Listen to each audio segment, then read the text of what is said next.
Assalamualaikum warahmatullahi wabarakatuh. Dari Jalan Syekh Abdul Rauf, Araniri TV, Fakultas Dakwah dan Komunikasi UIN Araniri, Banda Aceh. Alhamdulillah dapat berjumpa kembali sahabat Araniri TV dalam program kesayangan Anda di Suara Mahasiswa. Saya Dia Allah Filah, mahasiswi UIN Araniri, Prodi Komunikasi dan Penyiaran Islam, akan menemani Anda dalam talk show kita pada hari ini dengan tema Manajemen Organisasi dan Pembangunan Kapasitas Mahasiswa sebagai Modal Kepemimpinan di Masa Depan. Nah, sahabat Araniri TV, telah hadir bersama kita pada hari ini narasumber yang sangat inspiratif, yaitu abang kita Bang Amar Muhtadin. Beliau ini merupakan salah satu mahasiswa UIN Araniri, Banda Aceh Prodi Hukum Tata Negara. Beliau ini juga aktif di dalam beberapa organisasi. Salah satunya beliau saat ini menjabat sebagai Koordinator FL2MI Wilayah Aceh periode 2021 sampai dengan saat ini. Sebelumnya kita sapa dulu narasumber kita hari ini, Bang Amar. Selamat datang, Bang. Assalamualaikum. Assalamualaikum warahmatullahi wabarakatuh. Terima kasih telah mengundang para teman-teman semuanya, pada Bu Moderator juga. Terima kasih. Gimana nih Bang kabarnya hari ini? Alhamdulillah Ibu, sehat hari ini. Ibu gimana kabarnya? Ibu Alhamdulillah baik-baik juga, Bang. Oke, sesuai topik kita pada hari ini, Bang, ya, tentang manajemen organisasi dan pembangunan kapasitas mahasiswa sebagai modal kepemimpinan di masa depan. Nah, kita tahu bahwa organisasi itu adalah suatu wadah atau tempat kita belajar dengan tujuan yang sama yang telah direncanakan oleh organisasi itu sendiri. Sebenarnya organisasi itu dapat dengan mudah kita jumpai. Contohnya kalau di sekolah itu ada OSIS, kalau di kampus itu ada BEM. Dan khususnya di kampus kita UIN Araniri itu ada SEMA, DEMA, dan lain-lain. Nah, kita juga tahu bahwa dengan kita ikut berorganisasi itu dapat melatih tanggung jawab, skill, kemampuan kita, dan melatih jiwa kepemimpinan kita juga. Nah, berbicara tentang organisasi dan mahasiswa nih, Bang. Menurut Abang, apa sih pentingnya organisasi bagi mahasiswa itu sendiri? Oke, baik, izin menjawab moderator. Jadi ketika ditanyakan apa sih pentingnya organisasi bagi mahasiswa itu sendiri, organisasi mahasiswa itu adalah sebagai miniatur negara. Kita mengetahui bahwasanya dalam sebuah negara demokrasi, khususnya di Indonesia, kita memiliki beberapa lembaga, yang mana diantaranya ada lembaga yudikatif, ada juga lembaga legislatif, ada juga lembaga eksekutif. Yang mana UIN Araniri ini sendiri memiliki organisasi-organisasi tersebut.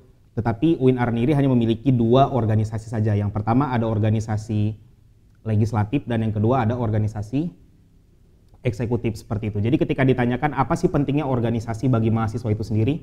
Yang pertama, pentingnya organisasi bagi mahasiswa itu adalah melatih kepribadian supaya lebih baik ke depannya. Artinya lebih baik di sini tuh sekurang-kurangnya kita bisa memimpin diri kita sendiri, memimpin ego kita, memimpin apa yang seharusnya. Karena kan kita sekarang ini selaku mahasiswa itu kadang nggak bisa membedakan gitu. Antara apa yang kita mau dengan apa yang sebenarnya kita butuhkan. Nah, jadi dengan kita masuk ke organisasi, kita bisa melatih egonya diri kita sendiri gitu. Jadi salah satu kepentingan daripada organisasi itu adalah melatih diri kita sendiri supaya menjadi pribadi yang lebih baik. Dan kemudian melatih diri kita supaya bisa menjadi pemimpin juga gitu. Karena khususnya bagi laki-laki, itu memimpinnya tuh pastinya nantinya akan memimpin sebuah keluarga. Menjadi seorang ayah, memimpin istrinya, dan juga memimpin anak-anaknya seperti itu. Jadi ya kita memulai kesadaran daripada pentingnya masuk ke dalam organisasi mahasiswa itu dari hal kecil terlebih dahulu. Setidaknya kita bisa memimpin diri kita sendiri, memimpin orang-orang terdekat, dan juga ketika emang diberikan amanah memimpin suatu lembaga organisasi, maka kita sudah terbiasa dengan hal itu. Seperti itu, Bu. Oke, berarti ini penting sekali ya organisasi bagi mahasiswa itu sendiri. Pasti, sangat penting. Nah, jadinya ini gimana nih ya perspektif Abang sendiri yang juga sebagai mahasiswa, melihat masih banyak mahasiswa di luar sana yang menganggap bahwa dengan kita masuk organisasi itu sendiri, itu dapat menghambat suatu proses pembelajaran atau perkuliahan. Oke. Jadi sebenarnya kita nggak bisa memaksakan bagaimana cara orang berpikir, bagaimana cara orang menilai, bagaimana cara orang menanggapi. Kita tuh nggak bisa memaksakan bagaimana perspektif dia tuh, kita nggak bisa maksain.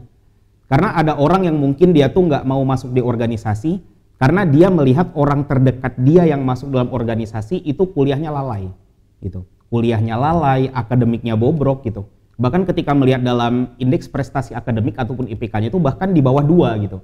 Jadi kan mulai berpikir dia nih, kayaknya nggak penting deh masuk organisasi.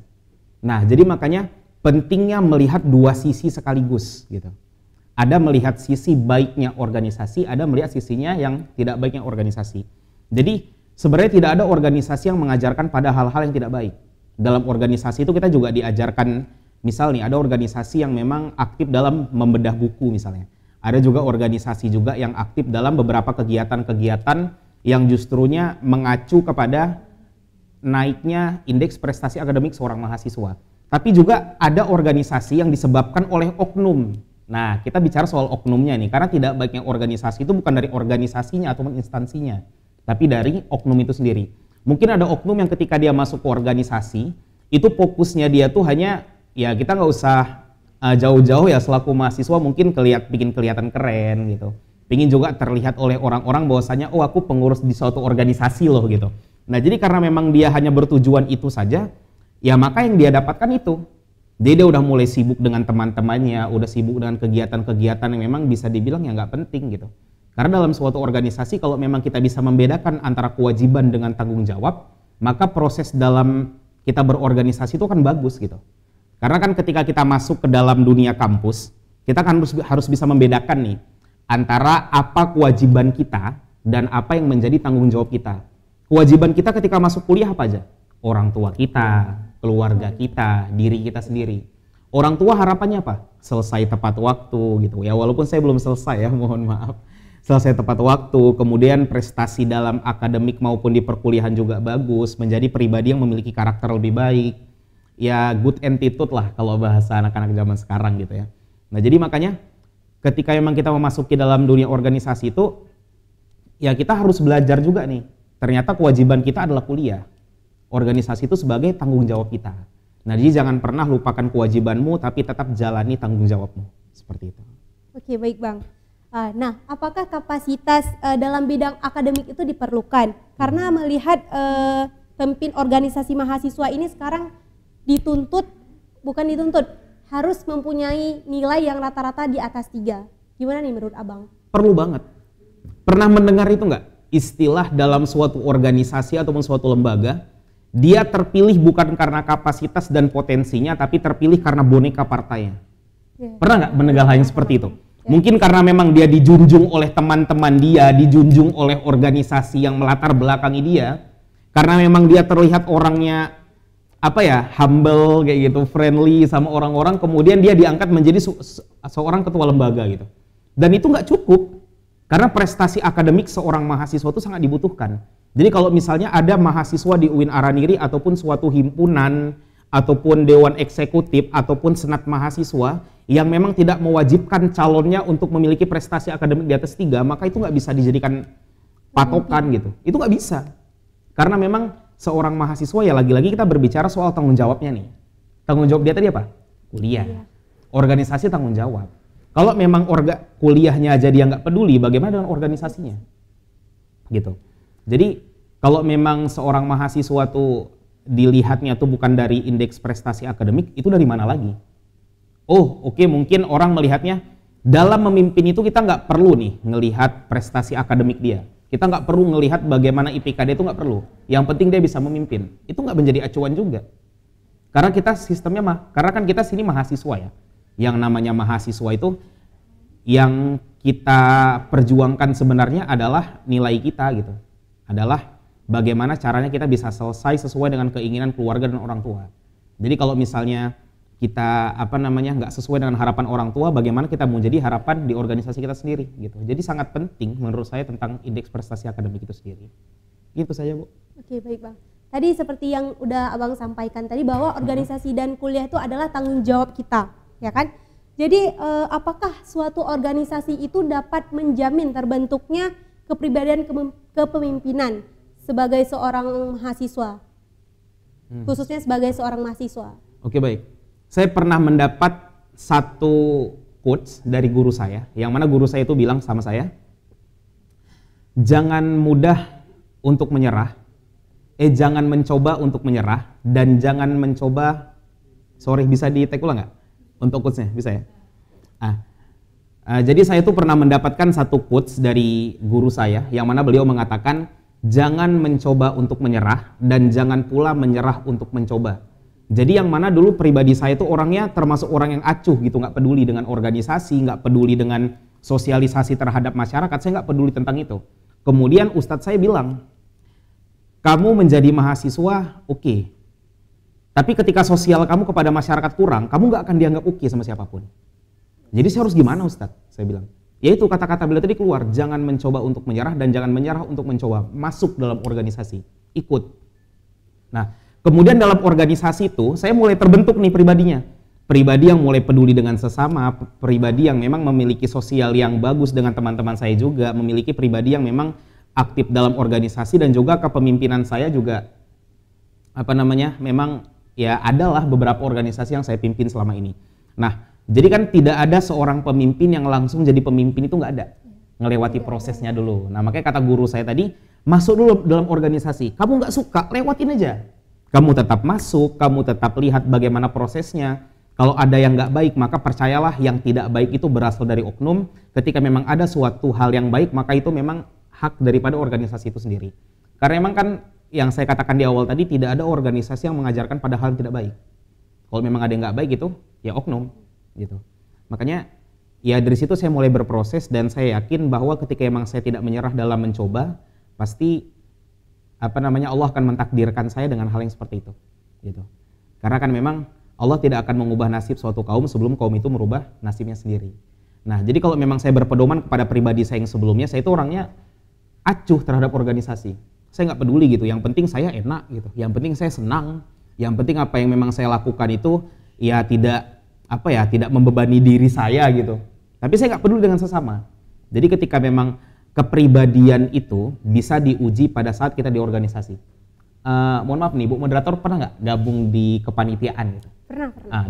Dari kepanitiaan itu kan kita ngelihat nih, ada panitia yang aktif, ada panitia yang pasif. Bahasa dari mahasiswa kita nih, ada panitia yang numpang nama gitu. Iya, banyak nah, sekali bahkan. Banyak kan? Banyak gitu. Atau Ibu sendiri? Enggak juga. Alhamdulillah sih enggak. Nah, jadi kan dalam kepanitiaan itu sendiri kita bisa melihat nih, siapa sih panitia yang peduli, siapa sih panitia yang enggak gitu. Yang peduli itu bisa dipastikan adalah orang-orang yang sosialnya tinggi. Yang nggak peduli itu acuh gitu. Jadi kenapa sih ada nama kamu di situ kalau emang kamu nggak mau masuk dalam kepanitiaan ini? Kalau memang kamu nggak peduli dengan sesama, why you here? Kenapa kamu di sini gitu? Karena kan kalau misalnya dalam berorganisasi, dalam kepanitiaan gitu, menjadi seorang pemimpin dalam organisasi itu bukan hanya ketua umum, bukan hanya ketua bidang, tapi setiap kamu yang memasuki organisasi, kamu adalah seorang pemimpin. Makanya dulu saya pernah ditanya sama orang tua saya juga, kenapa sih kamu masuk organisasi? Jawaban saya, because I'm the leader. Saya jawab itu, karena saya seorang pemimpin. Karena dulu memang orang tua saya pun, khususnya abah saya tuh nggak setuju gitu kalau saya masuk dalam organisasi. Tapi kemudian saya katakan pada orang tua saya, ya because I'm the leader, aku pemimpin, aku harus bisa gitu. Kalaupun seandainya memang kedepannya aku tidak bisa menjadi seorang pemimpin dalam suatu lembaga pemerintahan, setidaknya aku bisa memimpin keluargaku dengan baik, gitu. Karena realita dalam kehidupan itu, khususnya seorang laki-laki, ini quotes untuk para laki-laki, semua laki-laki bisa bilang sayang, semua laki-laki bisa bilang cinta, tapi tidak semua laki-laki bisa memperlakukan wanita dengan baik. Nah, itu. Oke Bu, saya kembalikan. Nah, jadi ini tadi banyak pengalaman-pengalaman Abang selama di organisasi tadi.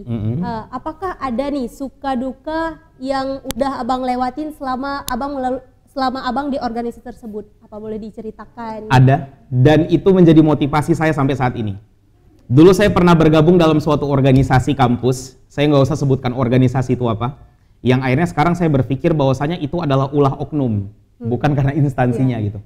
Saya waktu itu memang masih berstatus sebagai mahasiswa baru nih. Saya sebagai mahasiswa baru, kemudian saya juga masih pingin belajar gitu.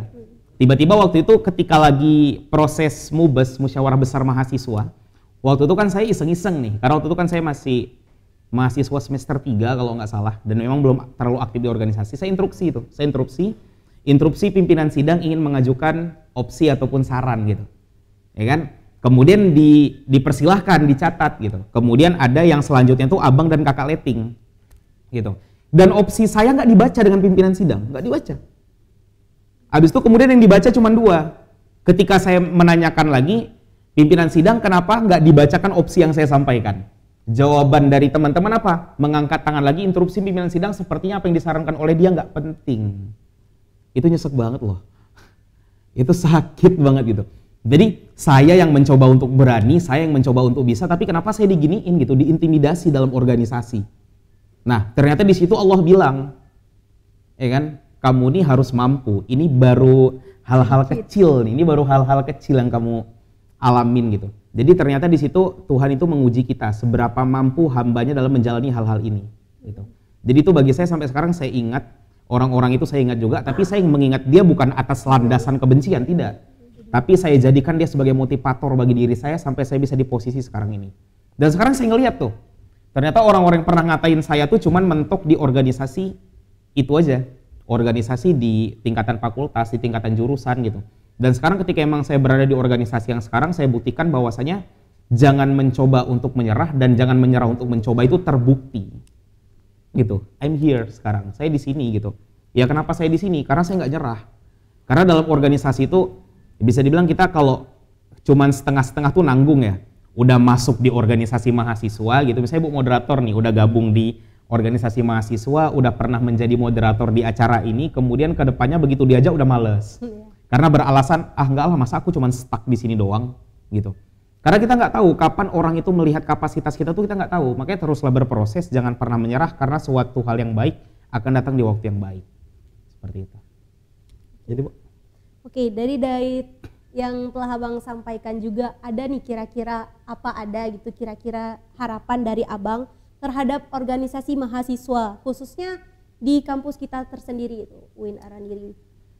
Oke, buat para mahasiswa UIN Araniri saya ingin mengatakan kepada teman-teman semuanya bahwasanya pilihlah siapapun yang cocok untuk menjadi ketua lembaga di instansimu, bukan karena kamu kenal dengan dia, bukan karena emosional kamu dekat dengan dia, tapi pilihlah dia karena emang potensi dan kapasitas dia bagus gitu. Karena sekarang ini berapa banyak kita melihat ada seorang pemimpin itu yang memang dia tuh hanya sebatas boneka partainya gitu. Hanya sebatas boneka-boneka koalisinya. Hanya sebatas boneka-boneka yang memang diharapkan untuk bisa naik ke jabatan itu tapi kepalanya dipegang gitu. Jadi boneka. Itu nggak penting. Jadi pilihlah orang-orang yang memang punya kapasitas, punya kapabilitas dan punya potensi yang baik gitu. Karena kalau memang kalian tidak memilih seorang pemimpin yang baik, maka rakyat yang dijalaninya pun adalah rakyat yang memang tidak baik gitu. Dan untuk para pemimpin ataupun para calon-calon pemimpin, ingatlah bahwa kegagalan dalam memimpin itu tidak akan terjadi dan sampai kapanpun tidak akan terjadi kecuali karena kurangnya semangat, usaha, serta doa untuk meraih dan mencapai apa yang kita inginkan dalam sebuah kepemimpinan. Ayo, Bu. Nah, sahabat Araniri TV, itulah tadi harapan dari Bang Amar Muhtadin selaku mahasiswa yang aktif di dalam berbagai organisasi. Jadi ada beberapa poin penting yang dapat kita ambil pada talkshow kita pada hari ini. Setiap orang itu punya karakter yang berbeda-beda dan kita tidak bisa memaksa seseorang untuk masuk ke dalam organisasi itu sendiri. Tapi ingat satu quotes ini, jangan pernah mencoba untuk menyerah dan juga jangan menyerah untuk mencoba. Oke, terima kasih kepada semua sahabat Araniri TV sekalian dan juga terima kasih kepada narasumber kita Bang Amar Muhtadin yang telah menghadiri studio Araniri TV kita pada hari ini.